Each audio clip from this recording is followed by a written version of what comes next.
మీ ఎలాంటి వ్యాపార ప్రకటనలకైనా వెంటనే మా ఛానల్ సంప్రదించండి. ప్రస్తుతం మనతో పాటు ప్రముఖ ఆధ్యాత్మికవేత్త ఐకాన్ ఆస్ట్రాలజర్ గట్టుపల్లి సురేష్ బాబు గారు ఉన్నారు. మిథున్ రాశి వాళ్ళందరికీ కూడా డిసెంబర్ మాసం ఏ విధంగా ఉండబోతుందో గురుగారిని అడిగి తెలుసుకుందాం. నమస్కారం గురుగారు. జై శ్రీమన్నారాయణ. మిథున్ రాశి వారి పరిస్థితి డిసెంబర్ మాసం ఏ విధంగా ఉండబోతుంది? కలిసి వచ్చే అంశాలు ఉంటాయా, లేదంటే ఇబ్బందికర పెట్టే పరిస్థితులు ఎదురవుతాయా? ఓవరాల్గా ఈ డిసెంబర్ మాసం వీళ్ళ గురించి ఏం చెప్తారు? మన ప్రేక్షకులందరికీ కూడా ముందుగా హ్యాపీ న్యూ ఇయర్. ఏంటి ముందుగానే వచ్చేసింది మనకి అంటే దీపావళి ముందుగానే వస్తుంది కాలం చేసే వాళ్ళకి, అంటే పాపం పండిన వాళ్ళకి దీపావళి ముందుగా వస్తుంది. సుఖంగా ఉండాలనుకున్న వాళ్ళకి హ్యాపీ న్యూ ఇయర్ ముందుగా వస్తుంది. కాబట్టి మన ప్రేక్షకులందరూ కూడా సుఖంగా ఉండాలనుకుంటున్నాం కదా, అందుకనే ఆనందోత్సవాలతో చెలరేగిపోవాలనుకొని ముందుగా హ్యాపీ న్యూ ఇయర్ అనమాట అందరికీ కూడా. ఇక ద్వాదశ రాశుల్లోకి వచ్చినట్టయితే కనుక మనకి మిథున రాశి. ఈ మిథున రాశి అనగానే ముందుగా గుర్తొచ్చేది ఏంటంటే దాంపత్యం.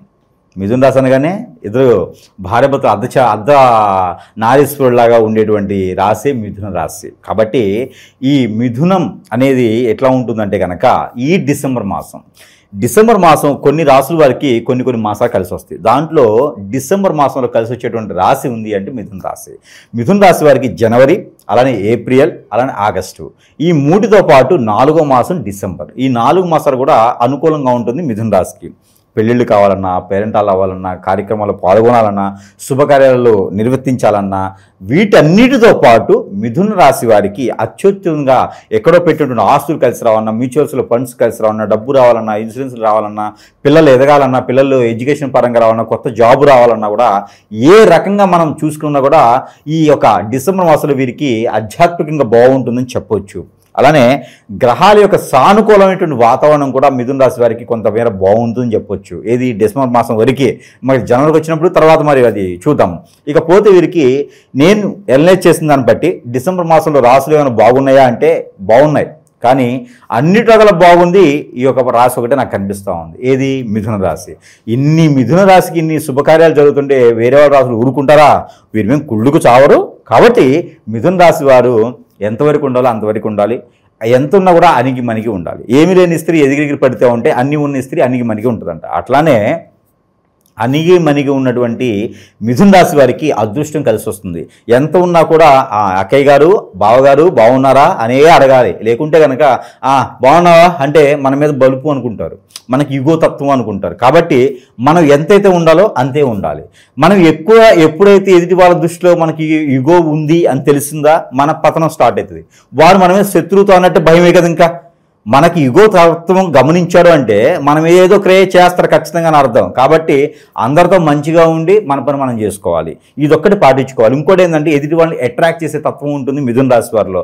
అలానే వీరికి చాకచక్యమైనటువంటి తత్వం, ఆలోచన విధానం, ఎంతమందికైనా సమాధానం చెప్పేటువంటి సానుకూలమైనటువంటి వాతావరణం, గ్రహాలన్నీ కూడా సానుకూలం, అంతా కూడా వెసులుబాటు, అన్ని రకాలు ఉన్నాయి. కాబట్టి ఆ విధమైనటువంటి ప్రయత్నాల్లో వీరు ప్రతి ఒక్కరితో మంచిగా వ్యవహార సంభాషణలు ఉండాలి. అలానే వీరికి పోటీ ప్రపంచం కూడా చాలా ఎక్కువగానే కనిపిస్తూ ఉంది. వీరి మీద వ్యతిరేకత కూడా ఎక్కువగా ఉంది, పోటీ ప్రపంచం ఎక్కువగా ఉంది. ఇంకా వీరిలో సెలబ్రిటీగా కానీ డాక్టర్గా కానీ ఎక్కువ పరిగణన తీసుకోవచ్చు. వీళ్ళకి నర్సులుగా, డాక్టర్లుగా, డయాగ్నోస్టిక్స్ అలానే రంగంలో మెడికల్ షాప్స్ రంగాల్లో ఎక్కువగా ఉంటారు. వీళ్ళు కోడింగ్ రంగంలోనూ, మెడికల్ తయారు చేయడంలోనూ వీరు ఎక్కువగా మనం తీసుకోవచ్చు. తర్వాత ఇండస్ట్రియల్స్ ఏరియాలో, సాఫ్ట్వేర్ రంగాల్లో కూడా వీరు ఎక్కువగా పరిగణనలో తీసుకోవచ్చు. ఎక్కువగా రాణిస్తూ ఉంటారు వాటిలోనూ. దాంతోపాటు వీరికి సినీ రంగంలో కూడా ఎక్కువగా రాణిస్తూ ఉంటారు. కాబట్టి ఏ రంగంలో ఉన్నా కూడా వీరికి బాగుండాలని కోరుకుందాము. ఎందుకంటే అన్ని రంగాల్లో ఆఫర్స్ బాగానే ఉన్నాయి ఈ సంవత్సరంలో. ఏది డిసెంబర్ మాసంలో అయితే గ్రీన్ సిగ్నేచర్ అంతా స్టాంపు వేసుకోవచ్చు వీరు. మరొకటి ఏంటంటే కనుక మిథున రాశి వారికి పెళ్లి అయి ఉండి ఇప్పటివరకు పిల్లలు లేనటువంటి వారు ఈ డిసెంబర్ మాసం 15వ తారీఖు తర్వాత ప్రయత్నం చేయొచ్చు. ఏది ఇరువురు మాత్రమే భార్యాభర్తలు పెళ్ళయి ఉండి ఒకళ్ళు పెళ్లి చేసుకున్న వాళ్ళు మాత్రం ప్రయత్నం చేయాలి. ఎవరో భార్యతోనో ఎవరో భర్తతోనైతే కాదు. ఎందుకంటే ఈ రోజుల్లో ఎలా ఉంది అంటే గురువుగా చెప్పడం ఆలస్యం, ఇక ఏదైతే చేస్తూ ఉన్నారు. కాబట్టి అంత వివరణ ఇవ్వాల్సి వస్తుంది. ఎవరినైతే పెళ్లి చేసుకున్నామో వారితో మాత్రమే, పెళ్లి చేసుకున్న వారితో మాత్రమే పిల్లలు పుట్టేదానికి ఆస్కారం ఉంటుంది. కాబట్టి ఆ మేర ప్రయత్నించాలి. పెళ్లి అయిన వారు మాత్రమే చేయాలి. క్లారిటీ ఉంది ఇది? ఓకే. దాంతోపాటు సుబ్రహ్మణ్యేశ్వర స్వామి వారికి ఒక్కసారి బుధవారం లేదా గురువారం రోజున అభిషేక, అర్చన, హోమ, యజ్ఞ, యాగ, జపమును ఏది చేసినా కూడా పనిచేస్తుంది. దాంతోపాటు ఒక 5 నారికేలములు అలానే నవధాన్యాలు చలిబిడి సమర్పించినట్టయితే ఏది పిల్లలు పుట్టేదానికి సపరేట్గా పరిహారం ఇది చేయించినట్టయితే కనుక వీరికి అన్ని రకాల సానుకూల వాతావరణం ఉండేసి పిల్లలు పుట్టేదానికి అనుకూలంగా కనపడుతుంది. కాబట్టి ఈ మేర ప్రయత్నం చేయొచ్చు మిథున రాశి వారు. కొత్త వ్యాపారాలు స్టార్ట్ చేయొచ్చు అంటారా? ఇన్వెస్ట్మెంట్స్ రిస్క్ తీసుకున్నా పర్వాలేదా? ఓవరాల్గా ఎలా ఉంటుంది మంత్లీ? చేసుకోవచ్చు ఖచ్చితంగా. డిస్పోజ్ షాపులు, పేపర్ షాప్స్, బుక్ స్టాల్స్, అలానే ఈ యొక్క డెకరేషన్ సామాన్లు, ఈవెంట్కి సంబంధించిన ఆర్గనైజ్ సంబంధించిన సామాన్లు, డీజేలు అలా ఉంటాయి కదా, ఇక సెల్ ఫోన్ సంబంధించిన షాప్స్, ఎలక్ట్రికల్ షాప్స్, ఇలాంటివి అయితే వీరికి సానుకూలంగా ఉంటాయి. ఈ మాసంలో మొదలు పెట్టుకునే వారు ఉంటే కొత్తగా ఏదన్నా. అలానే వీరితో పాటు ఫ్యాన్సీ షాప్స్, అలానే గోల్డ్, 1 గ్రామ్ గోల్డ్, అలాంటి వ్యాపారాలు కూడా చాలా సానుకూలంగా ఉంటాయి ఈ మాసంలో ఆరంభిస్తే కూడా. కానీ పార్ట్నర్షిప్ వ్యాపారాలు పనికిరావు. భార్యాభర్తలే పార్ట్నర్ అయితే పనికి వస్తుంది. పిల్లలు కానీ పెద్దలు కానీ ఇంట్లో వాళ్ళు అయితే ఓకే, కానీ బయట వాళ్ళు పార్ట్నర్షిప్కి తీసుకురావడైతే వ్యాపారాల్లో పనికిరావు, నష్టాలు వస్తాయి. అందులో ఎవరి ఇది ఉందో మిథున రాశి వారు ఎవరున్నారో చూసుకోవాలి. ఆ మిథున రాశి వారు ఎవరుంటారో వారి పేరు మీద వ్యాపారం మొదలుపెట్టినట్టయితే సానుకూలమైన వాతావరణం ఉంటుంది, గ్రహాల యొక్క వెసులుబాటు ఉంటుంది, దీనికి దినదిన అభివృద్ధి అయ్యేలాగా అవకాశాలు ఉన్నాయి.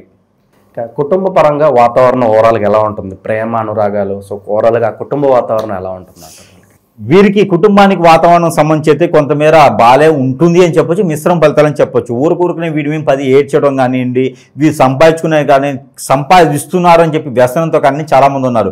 తల్లిదండ్రులు కావచ్చు, భార్యాభర్తలు కావచ్చు, అన్నదమ్ములు కావచ్చు, అక్కచెల్లెలు కావచ్చు, అన్ని రకాల వాళ్ళు కూడా ఉన్నారు వీళ్ళ మీద పడి ఏడ్చేవాళ్ళు. కాబట్టి వీరు ఏం సంపాదిస్తున్నారు, ఏం చేస్తున్నారు ఎదురు వాళ్ళు చెప్పకపోవడం మంచిది. అలానే వీరు చెడు దానికి వ్యసనానికి పోయే చేయడం తప్పు. అది బెట్టింగ్లు పెట్టుకుని డబ్బు సంపాదించడమో లేకపోతే ఇంకేదైనా కార్యకలాపాలు డబ్బు సంపాదించడం పనికిరావు. అది సుఖంగా ఉండేదానికి, కష్టపడి పనిచేసేదానికి మాత్రమే ఈ డబ్బు నిలబడుతుంది. కాబట్టి ఎదురు వాళ్ళు చెప్పకపోయినా పర్లేదు. కాబట్టి అలాంటి ఏదైనా ఉంటే కూడా చెప్పకపోవడం మంచిది. వీరి మీద నరదిష్టి నరకోసతో పాటు పితృదోషాలు ఎక్కువ కనిపిస్తూ ఉన్నాయి. కాబట్టి ఆ పితృదోషాలకు కూడా వీరు పరిహారం అయితే చేసుకోవాలి కొంతమందికి అయితే.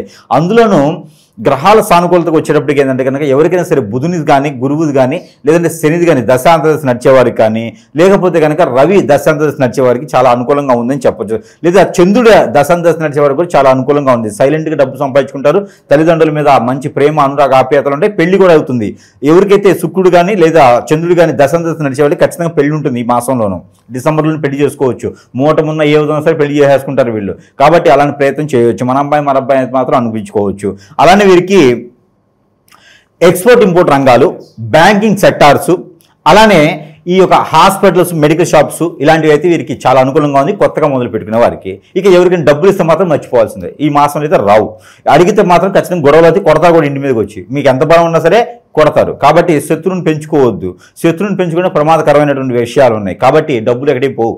ఈ మాసం కదా ఇంకో మాసం వస్తాయి. కాబట్టి మీరు గొడవకు పోయి మాత్రం ఇంటికి తెచ్చుకోవద్దు. అంటే గోడుతో పోయేదానికి గొడవలు తెచ్చుకోవద్దు. కాబట్టి గొడవలు పోకుండా ఉండొచ్చారు, డబ్బులు ఎడిగిపోవు. మీ బాధ మీరు పడాలంటే డబ్బులు అవే వస్తాయి. ఇదొకటి అయితే ఖచ్చితంగా పాటించుకోవాల్సిందే. నిరుద్యోగుల పరిస్థితి ఏంటి? శుభవార్త ఏమైనా ఎక్స్పెక్ట్ చేయొచ్చు అంటారు? వాళ్ళు నిరుద్యోగులకైతే ఉద్యోగం లభిస్తుంది. వీరు ఎక్స్పెక్ట్ చేసినట్టు ఉద్యోగం అయితే సమయం పడుతుంది. డిసెంబర్ కాదు వీరు అనుకునే ఉద్యోగం అయితే డిసెంబర్ కాదు, నెక్స్ట్ వచ్చేటువంటి సంవత్సరంలో ఫిబ్రవరి 15వ తారీఖు తర్వాతనే వీరికి కొత్త రకమైనటువంటి ఉద్యోగాలు వస్తాయి ఈ యొక్క మిథున రాశి వారికి అయితే. ఇక ఉద్యోగాలు కావాలంటే చిన్నపాటి ఉద్యోగాలు అయితే మార్కెటింగ్ రంగాలు కావచ్చు, చిన్నపాటి ఉద్యోగాలు అయితే మార్కెటింగే కాదు, సాఫ్ట్వేర్, అన్సాఫ్ట్వేర్, హార్డ్వేర్ రంగాలు కూడా వీరికి లభిస్తుంది. ఎక్కువగా వీరికి జాబ్ కావాలంటే ఇంజనీరింగ్స్ కానీ, లేకపోతే ఎలక్ట్రిక్ సంబంధించి కానీ, అగ్రికల్చర్ సంబంధించి కానీ చదివి ఉంటే కనుక వాటిలో జాబ్ అయితే వచ్చేదానికి ఉంది. ఇక సాఫ్ట్వేర్ సైడ్ అయితే మాత్రం ఫిబ్రవరి తర్వాతనే 2020 సంవత్సరంలో. ఇక ఓవరాల్గా ఈ నెల ఎలాంటి ఫలితాలు ఉంటాయి? చాలా వరకు మంచి ఫలితాలు ఉంటాయని మనం చెప్పుకున్నాం. బట్ చాలామంది గురుగారు మా గురించి మీరు గొప్పగా చెప్తున్నారు, మా జీవితంలో ఇలా జరగట్లేదు అని అనుకునే వాళ్ళు కూడా ఉంటారు. ఓవరాల్గా తప్పు ఎక్కడ జరుగుతుంది? అలాగే ఎవరికైతే నరఘోష, నరదిష్టి ఉన్నా, భార్యాభర్తల మధ్య కాస్త ఎడుబాటు ఉన్నా కూడా, శత్రువుల నుంచి ఇబ్బంది ఉంది, మాకేదో చేయించారనే అనుమానం ఉన్నా కూడా ఎక్కువగా విశేషంగా మిమ్మల్ని సంప్రదిస్తున్నారు. చాలా మంచి విషయం అది. అంత నమ్మకం ఎలా కలిగింది? బయట పరిస్థితులు ఖచ్చితంగా ఇప్పుడు మనం దగ్గరికి వస్తే కనుక చాలామంది గురువులు కూడా చెడు చేసేదానికి ఎక్కువ బానిసైపోతున్నారు, చెడుకి ఎక్కువగా ఇదైపోతున్నారు. ఎందుకు అంటే అది కూడా చెప్తా. మనిషికి మంచి చేయడం కన్నా చెడు చేయడం చాలా ఈజీ. కానీ ఆ చెడు చేయించి పడితే కనుక వారి బాధ ఎలా ఉంటుందో తెలుసా? బ్రతికి ఉన్నంత కాలం ఉంటుంది. ఇప్పుడు మన ఎదుగుదల కానివ్వండి, మన జీవితం ముందుకెళ్ళేదానికి ఒక పెళ్లి చేసుకొని, భార్యని ఏర్పరచుకొని, భర్తని ఏర్పరచుకొని జీవితం కొనసాగిస్తూ ఉంటారు. పిల్లలు పుడతారు, సంసారం వెళ్ళిపోతూ ఉంటుంది. అలాంటి జీవితంలో ఎవరో ఎక్కడి నుంచో వస్తారు. అది స్త్రీ కావచ్చు, పురుషుడు కావచ్చు. వీరి అన్యోన్యత జీవితాన్ని చూసి వీరి మీద కన్నేసి వీరి దగ్గర ఆస్తుంది, మంచి అమ్మాయి మంచి అబ్బాయి అని చెప్పి వీరికి హిప్నటిజమో బ్లాక్ మ్యాజిక్ చేపిస్తారు. ఎవరో ఒక ఏదో గురువు దగ్గరికి వెళ్ళేసి చేపించేసి ఎవరో ఒకటి చేస్తూనే ఉంటారు. చేసేవాళ్ళు చాలామంది వచ్చారు ఈ రోజుల్లోనూ. డబ్బు కోసం ఏదైనా చేస్తారు. అలాంటి గురువుల దగ్గరికి వెళ్ళేసి మరి వాళ్ళు ఎందుకు చేస్తున్నారో, వాళ్ళ ఇంట్లో వాళ్ళు చేస్తే వాళ్ళు ఏమైపోతారో మాకు తెలియదు. వాళ్ళు నాకు రావాల్సిందే. అయితే ఇక చేసేసి వాళ్ళని వసిపరుచుకోవటం, ముందు పెట్టడం, హిప్నటిజం చేయటం, ఇక చాలా ఉన్నాయి అందులో. స్పిరిట్ అని మధ్యకాలంలో మతాలను మార్పిడి చేసేందుకు, మత కొల్లాలు సృష్టించేందుకు స్పిరిట్ అని చెప్పేసి అని ఉన్న వాళ్ళ పిల్లల్ని, ఆడపిల్లల్ని, మగపిల్లల్ని వసిపరుచుకోవటం. స్పిరిట్ అంటే వాటర్తో వాయులతో చేస్తారు. ఈ స్పిరిట్ చేయడం వల్ల ఎలాంటి వాళ్ళైనా లొంగిపోతారు. ఎంత బయటికి రానటువంటి కాపురమైనా సరే రోడ్డు మీద పడిపోతుంది. ఖచ్చితంగా అవుతుంది ఇది. ఇలా బలైన వాళ్ళు 14-15 వేల మంది నా దగ్గరికి వచ్చారంటే ఇంకెంతమంది ఉన్నారు చూడండి, ఇరు రాష్ట్రాల్లోనే. సో వీళ్ళకి చాలా దగ్గర వాళ్ళే ఇలాంటి గురువుల దగ్గరికి వెళ్ళి ఇలాంటివి చేపిస్తున్నారు. అంతేగా, ఎవరిని తెలిసిన వాళ్ళే చేపిస్తారు. ఇప్పుడు మీ మీద బయట వాళ్ళకి ఎవరు తెలుసు? పక్కన ఉండే వాళ్ళకో, లేదా మీ బంధువులకో, లేదా మీతో మాట్లాడే ఫ్రెండ్స్కే తెలుసు మీరంటే. బయట వాళ్ళకి తెలిసాల్సిన అవసరం లేదు కదా. ఇక మీ మంచితనమో లేకపోతే మీ దగ్గర డబ్బు ఉండనో మీకు వశీకరణ చేయించి వాళ్ళ వైపు లాక్కుంటారు. దానివలన మిమ్మల్ని నమ్ముకున్న వాళ్ళు బలవుతారు. మీరు ఎవరి మీద ఇష్టం ప్రేమ ఉంటుందో వాళ్ళు బలవుతారు. ఖచ్చితంగా మనల్ని నమ్ముకొని వచ్చేటువంటి భార్య, మనల్ని నమ్ముకొని మన మీద ఆ నమ్మకంతో పెళ్లి చేసుకునే వాళ్ళు భర్త, మనల్ని ఇద్దరిని కలయికతో కనేవాళ్ళు పిల్లలు, వీళ్ళందరూ కూడా బలైపోతున్నారు. రోడ్డు మీద పడిపోతున్నాయి సంసారాలు, కాపురాలు. ఎంతెంత వయసు ఉన్నా కూడా వాళ్ళని కూడా హిప్నటైజ్ చేస్తున్నారండి ఈ రోజుల్లోనూ, వయసుతో సంబంధం లేకుండా. మరి ఎందుకు చేస్తున్నారు దరిద్రులు నాకు అర్థం కావట్లేదు. కానీ వీళ్ళందరినీ తీసుకుపోయి ఎక్కడైనా బంగాళాఖాతంలో ముంచేస్తే సరిపోతుంది, లేకపోతే ఆ ఢిల్లీలో వెళ్ళినట్టుగా వీళ్ళ ముడ్డి కింద బాంబు పెడితే సరిపోతుంది. చేసే వాళ్ళకైతే నిజంగా చెప్తున్నాను, నాకు చాలా అసలు ఏమో అర్థం కావట్లేదు. వీళ్ళు దొరికితే కనుక ఖచ్చితంగా నేను వాళ్ళకి పీకలకు కాదు కాళ్ళ కూరేసి ఎల్లడదీయాలి. ఎన్ని సంసారాలు నాశనం చేస్తున్నారంటే ఇలాగా యావత్ ప్రపంచం అంతా నాశనం అయిపోతుంది. దీనివలన చాలామంది బలవుతున్నారు. ఇంకా నాలాంటి వాళ్ళు చేసే వాళ్ళు చాలా మంచి వాళ్ళు కూడా ఉండుంటారు. గురువులు నాలా డబ్బులు తీసుకోకుండా తక్కువ డబ్బులతో మంచి చేసేవాళ్ళు కూడా ఉండుంటారు. వారందరూ కూడా సంప్రదించేసి సమీప దూరంలో మంచి గురువు ఉన్నాడా, లేకపోతే ఇలాంటి యదవ గురువులే ఉన్నారా అని సంప్రదించుకొని అలాంటి చేయించుకోకుండా మంచి చేసేదానికి మీరు వెళ్తే కనుక ఇలాంటి సానుకూల పడే వాతావరణం లభిస్తుంది. బస్ స్టాప్కి వచ్చినట్లు అక్కడ ఇక్కడ మోసపోయి తిరిగి మళ్ళీ మీ దగ్గర ఏం చేస్తామండి? ఇక ఇప్పుడు అట్లా కాదు, ఎక్కడికి వెళ్ళినా కూడా ఏదో ఇప్పుడు కస్టమర్ ఏమవుతుందంటే ప్రేక్షకులకి ఎట్లా ఉంటుంది, ఈ గురువు మంచోడు కావాలా, టోపీలు పెట్టుకున్నాడు, ఉంగరాలు పెట్టుకున్నాడు, కిరీటం పెట్టుకున్నాడు, బంగారం తొడిగేసుకున్నాడు, అబ్బో ఎంత పెద్ద గురువో అని చెప్పి వెళ్తా ఉంటారు. వెళ్ళేసి అక్కడ బలవుతూ ఉంటారు. వీళ్ళు ఇచ్చిన డబ్బులతో ఆ తొడిగించుకుంటూ ఉంటాడనమాట. వాళ్ళ భార్యకే కాకుండా వాళ్ళ పిల్లలకే కాకుండా వీడు కూడా వడ్డానం పెట్టుకుంటాడు. అదొక ప్రాషన్. డబ్బు ఎక్కువ అయినప్పుడు ఏం చేస్తాడు, వాష్రూమ్ కూడా డబ్బే పెట్టుకుంటాడు. దుబాయ్లో లాగా ఇప్పుడు దుబాయ్ పని కూడా అయిపోయింది, ఏం లేదు. అలానే మన గురువులు సైతం ఎలా ఉన్నారంటే వాళ్ళు కూడా మారాలి. లేకపోతే ఎప్పుడో రోజున ఏదో రోజున వాళ్ళ ఇంట్లో వాళ్ళు కూడా నా దగ్గరికే రావాల్సి వచ్చినటువంటి సందర్భాలు లేకుండా పోవు. ఎందుకంటే మనం ఏది చేస్తే మనకు అది అవుతుంది. పామును నమ్ముకున్నాడు పాముతోనే కాటేయించుకుంటాడు. ఐడియా ఉంది మీకు? ఇది సామెత కాదు, రియల్. అది మనం ఏదైతే నమ్ముతామో దానితోనే మనం పోతాం. కత్తి పట్టుకున్నాడు కత్తితోనే పోతాడు. కాబట్టి మనం చెడు చేసాం ఎదుటి వాళ్ళకంటే ఖచ్చితంగా అది మనకు కూడా అంటుతుంది, మనం కూడా వెళ్ళిపోతూ ఉంటాం. ఈరోజు చాలామంది వెలిగేషన్స్లో ఉన్నారు, చాలామంది గురువులు కూడా. వీళ్ళు కూడా మారాలి. నీళ్ళల్లో తేల్తాను, నీళ్ళలో ముగ్గేస్తాను, నేను పడుకుంటాను, నేను 75 కిలోలు ఉన్న నీళ్ళలో నేను చూడు అట్లా పడుకున్న ఎలికలు పడుకున్నాను, ఇవన్నీ కూడా ట్రాష్. నేను ఉన్నాను, చిటికేస్తే విభూతి వస్తుంది, ఇట్లా అంటే మంట మండిద్ది. అవన్నీ కూడా కనికట్టు, మ్యాజిక్. ఆ సెకండ్ మాత్రమే జనాన్ని నమ్మించేదానికి మాత్రమే. నిమ్మకాయలు లేపాడు, లేదా మైనింగ్ తీశాడు, ఇవన్నీ స్ట్రాస్. ఇవన్నీ నమ్మేసి గురువులు అని చెప్పేసి వెళ్ళేసి వాళ్ళ చేత మనం అందరం కూడా బలైపోతూ ఉన్నాం. డబ్బు ఎంతో పెడుతున్నాం, మనం తెలియకుండా గురువులే హిప్నటైజింగ్ చేసేటువంటి రోజులు ఏర్పడుతూ ఉన్నాయి. దయచేసి గురువుల్ని, పనికి మాలినటువంటి గురువుల్ని నమ్మకండి. అందరూ కూడా ఒరిజినల్గా లేరు. వాళ్ళు ఏం చేస్తున్నారు, ఎన్ని కేసులు క్యూర్ అయినాయి చూసుకోవాలి. 2 రోజులు 3 రోజులు ఉండేటువంటి గురువులు చాలామంది వస్తూ పోతూ ఉంటారు. అవన్నీ కూడా వచ్చిపోయే 2 రోజులు ఆడేటువంటి సినిమా లాంటివి. మనకి శాశ్వతంగా ఉండేటువంటి గురువు కావాలి, విద్య వచ్చినటువంటి గురువులు కావాలి. అది ఎంచుకోవాల్సి వస్తుంది ఈ రోజుల్లోనూ. కాబట్టి మరో 2 సందర్భంగా చెప్పాలనుకుంది ఏంటంటే కనుక, పెళ్ళైన తర్వాత భార్యాభర్తలు ఒక దగ్గర ఉంటే సరే కానీ, లేదా భార్యాభర్త దూరం అయితే సంసారం మొత్తం రోడ్డు మీద పడిపోద్ది, అన్యోన్యటువంటి జీవితం నాశనమైపోద్ది. చివరికి తీసుకెళ్ళిన వాడు ఏలుకుంటాడు అంటే వాడు ఏలుకోడు. వాళ్ళ పని అయిన తర్వాత రోడ్డు మీద పడేస్తాడు. ఇక వాళ్ళు ఎక్కడికి రావాలో తెలియదు, ఏం చేయాలో తెలియదు, ఆరోగ్యం సహకరించదు, మైండ్ సెట్ బాగోదు, చచ్చిపోవాలన్నా చచ్చిపోవాలి. అలాంటి పరిస్థితికి ఎదుపడతా ఉన్నారు జనాలు చాలామందిని. ఒక్కోసారి బాధేస్తూ ఉంది. బయటికి రానటువంటి ఫ్యామిలీస్, కుటుంబాలు కూడా ఈరోజు రోడ్డు మీద నిలబడ్డా ఉన్నాయి. చిన్న చిన్న పిల్లలండి, 9th క్లాస్ 10th క్లాస్ పిల్లల్ని హిప్నటైజ్ చేసి అమ్ముతూ ఉన్నారు ఈ రోజుల్లోనూ. కాబట్టి ఇవన్నీ కూడా మనము గమనించుకోవాలి. ఈ దయచేసి పెద్దలు కూడా పిల్లలకి గైడెన్స్ ఇవ్వాలి, పిల్లలకు కూడా ఒక రకమైన ఫ్రెండ్లీగా మాట్లాడి వారికి ఉన్న సమస్యని పరిష్కరించుకోవాలి. దయచేసి అయితే ఇది గమనించుకొని మన సమస్యని మన దగ్గర పరిష్కరించుకోవాలి తప్పితే వేరే వాడి చేతిలో పెట్టకూడదు. మూడోవాడి చేతిలోకి వెళ్ళిందంటే అవకాశం తీసుకుంటా ఉన్నారు ఈ రోజున. ఇవన్నీ కూడా గమనించుకోవాలి ప్రతి ఒక్కరైతే కూడా. ఇలాంటి చెడు క్రియలు జరిగితే కనుక మనం చెప్పిన ఫలితాలు అయితే తప్పకుండా వర్తించు అంటారు. లేదండి, జాతకంలో ఉండేవి ఇవన్నీ, జాతకాల్లో కనపడేవి ఇవన్నీ. జాతకంలో చాలా బాగుంటుంది, కోటీశ్వరుడు అవుతావు, నువ్వు కలెక్టర్ అవుతావు, లాయర్ అవుతావు ఉంటుంది. అది కాకుండా నువ్వు అడుక్కుపోతునో లేకపోతే ఇంకోటి పట్ట పోటుతునో, నువ్వు ఎంత కొట్టినా ఎంత తిట్టినా నీ వెంటనే నేను అనుకుంటునో నిన్ను వీడని నీడని నేను పాట పాడుకుంటూ వారి వెంటనే అంటాడు. వాడు కత్తితో పొడిచినా బ్లేడ్తో కోసినా పేక ఉరేసినా సరే నాకు వాడే కావాలని వెళ్తారనమాట, నాకు ఆమె కావాలని వెళ్తారనమాట. ఇవన్నీ కూడా చెడు క్రియలు, ఇవంతా మాయ చేసే ప్రపంచం. కాబట్టి ఇవన్నీ నమ్మకండి దయచేసి. అలాంటి సిమ్టమ్స్ కనుక మీ ఇళ్లలో ఎవరికైనా ఉంటే ఖచ్చితంగా ఏదైనా మంచి గురువుకి లేదా నాలాంటి వాళ్ళకి సంప్రదిస్తే కనుక మంచి చేసేదానికైతే సానుకూలిద్దాం, మంచి చేద్దాం, ప్రపంచానికి లోక కళ్యాణం కోసం చేద్దాం. దానివల్ల సమస్య లేదు. దీంతో పాటు గురువు గారు మరి ఇన్ని చెప్పారు కదా, మరి ఇక రాశి వారికి అయితే ఇంకేదైనా మిథున రాశి వారికి మంచి చేసేదానికి ఉన్నదా? మిథున రాశి వారికి ప్రత్యేకంగా ఎందుకు చెప్పాల్సి వచ్చిందంటే కనుక వారు చాలా సెన్సిటివ్ అండి. మిథున రాశి వారికి ఏది జరిగినా తట్టుకోలేరు వాళ్ళు. వారికి ముందు పైన నెత్తిరి కుండు ఉంటుంది, నీటి కుండు ఉంటుంది అన్నమాట. ముందు ఏడుస్తారు, తర్వాత అదే ఫీల్ అవుతూ ఉంటారు అన్నమాట. వారికి త్వరగా మనసులో ఏదైనా ఏర్పడిందంటే త్వరగా తీసేసుకోలేరు వాళ్ళు. కాబట్టి వారికి చూడడం జరుగుతుంది. కాబట్టి ఇలాంటి వాటికి బానిస అవ్వకండి, బలవ్వకండి. దాంతోపాటు మంచి వ్యాపారం కానీ మంచి బిజినెస్ కానీ చేసుకోండి. ఇంట్లో వాళ్ళే నీకు రిలేషన్, ఇంట్లో వాళ్ళ ఫ్రెండ్స్, ఇంట్లో వాళ్ళు అన్ని రకాలు, బయట వాడు కాదు. వాళ్ళ ఫ్రెండ్స్ అయినా దూరం చేయండి, ఎవరైనా దూరం పెట్టండి. మన వాళ్ళు మాత్రమే మనకు ఉంటారు. ఒక్కొక్కళ్ళు ఇంట్లో వాళ్ళు కూడా చెడు చేస్తూ ఉండే ఈ రోజులో. ఆస్తులు ఉన్నా కూడా ఆస్తులకు బానిస అవ్వకండి. రిలేషన్ చాలా ఇంపార్టెంట్ కాబట్టి రిలేషన్కి విలువలు ఇవ్వండి, విలువలను కాపాడుకోండి. లోక కళ్యాణం కోసం కాపాడుకుందాం, అందరం నడుము కట్టుదాం దీనికోసం అయితే. తాక మిథున రాశి వారికి అయితే కనుక ఖచ్చితంగా మరి గురువు గారు మరి ఇన్ని రకాల ప్రయోగాలకి ఇన్ని రకాల పరిహారాలు ఉన్నాయి. మరి దీంతో పాటు మీ దగ్గర ఉన్న వస్తువులు తక్కువ రేట్లు ఏమైనా ఉన్నాయంటే కనుక ఖచ్చితంగా మన దగ్గర ఉన్నాయని చెప్పొచ్చు. ప్రతి ఒక్కరు కూడా ఈరోజు నేను చెప్పాలనుకునేది ఏంటంటే కనుక వారి సమస్యను బట్టి యంత్రాలు ఉంటాయి. యంత్రాలతో కూడా ఖచ్చితంగా మనం మంచి జరగవచ్చు. యంత్రాలతో మనకి 70% ప్రాబ్లంని సార్ట్అవుట్ చేయొచ్చు. చిన్న చిన్న సమస్యలు అయితే కనుక ఈ యొక్క యంత్రాన్ని పెట్టేసి ఒత్తి తయారు చేస్తాం. ఈ ఒత్తిని ప్రతి ఒక్కరికి కూడా తీసుకొని కాల్చుకోవాల్సిందే.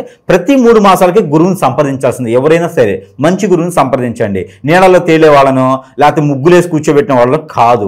ఇలాగా ఈ గురువుని సంప్రదిస్తే కనుక విద్య వచ్చిన గురువుని సంప్రదించాలి. ఇలాంటి యంత్రాలు చేసినటువంటి వృత్తులు, ఈ ఒత్తుల్ని మనము ఇవ్వడం జరుగుతుంది ప్రతి ఒక్కరికి కూడా. వారి జరిగినటువంటి హిప్నటిజం, బ్లాక్ మ్యాజిక్, వశీకరణ ఏంటంటే కొంతమేర వాళ్ళకు ఉపశమనం దొరికేదానికి వారికి కాన్షియస్లోకి వచ్చేదానికి అయితే ఖచ్చితంగా కనబడుతోంది. దాంతోపాటు వ్యాపార సంస్థలు ఏమైనా ఉంటే కూడా ఇది మాయాజల్. ఈ మాయాజల్ని వ్యాపార సంస్థలు పెట్టుకున్నట్టయితే కనుక వారికి ఉన్నటువంటి చెడు దోషాలు, దిష్టి దోషాలు కాకుండా వారి మీద చేయించినటువంటి చెడు ప్రయోగాలు కూడా వ్యాపారం జరగకూడదని చెప్పి చేయించేటువంటిది కానీ నరదీసి నరకోసం అన్ని కూడా పటాపంచినప్పుడు ఇది వాళ్ళు పెట్టుకుంటే. దీంతో పాటు అష్టదిబ్బందులు, ఇంట్లో వాళ్ళందరూ నాశనం అవ్వాలి, వీడొక్కడే పోతే కాదు, పోతూ ఇంట్లో వాళ్ళందరూ కట్టుకుంటూ పోవాలని చెప్పేసి ప్రతి ఒక్కరు వ్యసనం ఉంటుంది అనమాట. నేను ఒక్కడనే తినాలని చెప్పేసి అన్నదమ్ముల మధ్య ఆస్తి తగాదాలు ఉన్నా లేకపోతే అత్తకోటల మధ్య ఆస్తి తగాదాలు ఉన్నా కూడా ఇంటికి కూడా చేపించారు చేతబడి. అలాంటి వాళ్ళందరూ కూడా పటాపంచి చేయడానికి, వారిని ఇలా చిటికలో తీసేయడానికి అష్టదిబ్బంది ముడుపు ఇవన్నీ కూడా కుండలో పెట్టుకొని ఇంట్లో బూడిచేసేయాలి. వాకిట్లో బూడ్చి పెట్టుకుంటే కనుక మన ఇంట్లోకి దెయ్యం, భూతం, పిచాచి ఏదే కాదు చేతబడులు ఏది ఇంట్లో రావు. నేటివిటీ ఇంట్లో ఉంటే కూడా బయటకు వెళ్ళిపోతుంది. అప్పుడు ఇంట్లో ప్రశాంతంగా ఉండగలుగుతాం. ఇది ఒక్కటి చేసుకుంటే ఇంట్లో చాలు. ఇక వీటితో పాటు ఇక మన దగ్గర కియామాల, ఈ కియామాల ఒకటి ధరించుకుంటే కనుక వారికి ఆరోగ్యపరంగా, ఆర్థిక పరంగా కాకుండా ఇంకా వారికి ఎన్నో రకాల సమస్యలు కూడా కొంతమేర ఉపశమనం కలిగించేదానికి కియామాల. ఇవన్నీ కూడా మంత్రోచ్చారణ చేసిస్తాం. ఇక భార్య తెలియకుండా భర్త, భర్త తెలియకుండా భార్య, పిల్లలకి తెలియకుండా పెద్దలు తెలియకుండా పిల్లలు ఒక మాట వినట్లేదు, మా వాడికి ఇలా ఉంటుంది, మా అమ్మాయికి ఇలా ఉంటుంది, అయ్యా ఎవరో వచ్చి మన ఎత్తుని చేయబెట్టాడే, మా దరిద్రం ఏం చేస్తాం అనుకునే వాళ్ళందరికీ కూడా ఇది సోపు. ఈ సోపు కూడా ఇంట్లో వాష్రూమ్ పెట్టుకుని మనం ఫేస్ వాష్ చేసుకున్నా సరే మనలో ఉన్నటువంటి క్రియలు, చెడు క్రియలన్నీ కూడా చిన్న చిన్నగా పోతూ ఉంటాయి. ఒకళ్ళు నెత్తిని రాస్తారు, తొలగిన ఒంటికి రాస్తారు, ఇలా మురుగు ముందు చాలా రకాలు వచ్చినాయి. దాంట్లో రాయించుకునే వాళ్ళందరూ కూడా ఈ సోపు వాడటం వల్ల ఆ హిప్నటిజం బయటపడతారు. కాబట్టి ఇలాంటివే కాదు, వారి సమస్యను బట్టి మన దగ్గర చాలా రకాల వస్తువులు కూడా పంపించడానికి ఉంది. సరస్వతి తరంలో వారి వద్దకే చెంతకు చేరుస్తాం. దీంతో పాటు ఈ వస్తువులు వారి చెంతకు చేస్తాం కాబట్టి ఎవరైనా సద్వినియోగం చేసుకోవచ్చు. ఇంకా సమస్య ఎక్కువగా ఉంది అంటే కనుక ఖచ్చితంగా మనం సంప్రదిస్తే కనుక వారికి పరిష్కార మార్గం చూపించబడుతుంది. కాబట్టి ఆ విధంగా దైవానుగ్రహం. ఇక విశేషంగా దైవానుగ్రహం కూడా చాలా ఇంపార్టెంట్. మరి దానికి సంబంధించిన పరిహారాలు ఖచ్చితంగా మిథున రాశి వారికి అయితే కనుక వీటితో పాటు ఇవన్నీ కూడా వారికి సానుకూల పరిస్థితి. మనకు ఒకటే చాలా మంది చెప్తా ఉన్నారు, మరి గురువు గారు మరి ఇన్ని చేస్తున్నారు కదా, మరి మీరు వ్యాపారం చేస్తున్నారా అని అడుగుతారు. కళ్ళున్నోడు బుద్ధున్నోడు ఎవడైనా సరే మంచి చేసేవాడి దగ్గరికి వచ్చి లేదా నీకు మంచి చేస్తాను రా అని చెప్తూ ఉంటే మరీ కూడా ఇగోతత్వంతో చేతగంతనంతో వాడికి ఏం తెలియకపోతే ఊరుకోవాలి. ఒక కామెంటే కదా టైం పాస్ కోసం పెట్టేద్దామని చెప్పేసి అని మీరు వ్యాపారం చేస్తున్నారా అంటే నువ్వు ఎవరో దగ్గర తెలియని దగ్గర పోయేసి లక్షల రూపాయలు ఇచ్చేసి నెత్తిన బొగ్గులు పోయించుకుని వస్తున్నావు. అది గొప్ప. అరే బాబు నీకు ఏం లేకుండా నేను చేస్తానరా మంచి చేస్తా అంటే ఏది గొప్ప? వ్యాపారం చేసే పని అయితే ఇంత నోరు పోయేలాగా నీకు మంచి చెప్పే అవసరం లేదు. అంతే కదా, నువ్వు చచ్చిపోరా బాబు నువ్వు బలైపోరా అని చెప్పొచ్చు నేను, కానీ అలా చెప్పకుండా నేను నీకు మంచి చేస్తానని చెప్తున్నాను. అది వ్యాపారం అనుకుంటారా, వృత్తి అనుకుంటారా, లేకపోతే విద్య అనుకుంటారా, మంచి చేయడం అనుకుంటారా మీకే వదిలేస్తున్నది, మీ యొక్క జ్ఞానానికే వదిలేస్తున్నా. మరి నీకు ఒకరికి కనుక కరెక్ట్గా ఉన్నట్టుదే ఆ జ్ఞానం అనేది ఉంటుంది. బుద్ధి ఉన్నాడు ప్రతి ఒక్కరికి జ్ఞానం ఉంటుంది. మరి ఏ రకంగా చేస్తారనేది జ్ఞానం మీకే వదిలేస్తున్నా. మరొక విషయం సందర్భంగా ఏంటంటే కనుక వీటితో పాటు దేవుని యొక్క అనుగ్రహం కూడా ప్రతి ఒక్కరికి ఖచ్చితంగా కావాలి. కాబట్టి ప్రతి ఒక్కరు కూడా గ్రహదోషాలు పోయేందుకు మనం నెంబర్ ఇవ్వడం జరుగుతూ ఉంది. ఆ నెంబర్ వచ్చేసి కనుక ఈ మిథున రాశి వారు పారాయణ చేయాల్సినటువంటి నెంబర్ 43685333 43685333. ఈ నెంబర్ని 155 సార్లు పారాయణ చేసుకోవాలి. చేతులు ఏదైనా డ్రై ఫ్రూట్ పెట్టుకొని పారాయణ చేసుకుని ఒక 5 రకాల డ్రై ఫ్రూట్ పెట్టుకొని పారాయణ చేసుకుని అవి భుజించవచ్చు ప్రతిరోజు కూడా. ఇలా చేసి కాకుండా హనుమాన్ మందిరంలో 1 కిలో పావు నువ్వుల నూనె, 1 కిలో హనుమాన్ సింధూరం, 1 అరకిలో పట్టిగా అది 1 అరకిలో కర్పూరం బిళ్ళలు, హారతి కర్పూరం బిళ్ళలు ఇచ్చినట్టయితే కనుక ఆర్థిక సమస్యలే కాకుండా భార్య భర్తలు దూరమైన వాళ్ళు, పిల్లలు మాట వినని వాళ్ళు, ఆస్తులు కావాలి, అప్పుల బాధ తీరాలి అనుకునేవారు ఏదైనా ఒక శనివారం రోజున హనుమాన్ మందిరంలో 109 గారెల దండ ఇవ్వడం జరుగుతూ ఉంటుంది. దాంతోపాటు ఆకు పూజ, హనుమాన్ మందిరంలో ఆకు పూజ చేయించినట్టయితే కనుక ఈ రాశి వారికి సానుకూలపడేటువంటి వాతావరణం ఖచ్చితంగా లభిస్తుంది. ఈ డిసెంబర్ మాసంలో ఒక్కసారి చేస్తే చాలు మనం చెప్పినటువంటి పరిహారాలు. అదృష్టవంతులే దానికి ఆస్కారం ఉంది. ఇంకా సమస్య పోలేదు, సమస్య కొనసాగుతూ ఉంది అనుకుంటే కనుక వాళ్ళకి ప్రచ్ఛన్నమైనటువంటి మార్గం చూపించేదానికైతే సిద్ధంగా ఉన్నాము, సంప్రదించవచ్చు. ఓవరాల్గా ఈ రాశి వాళ్ళందరికీ డిసెంబర్ మాసం ఏ విధంగా ఉండబోతుందో చాలా బాగా వివరించారు. ధన్యవాదాలు సార్.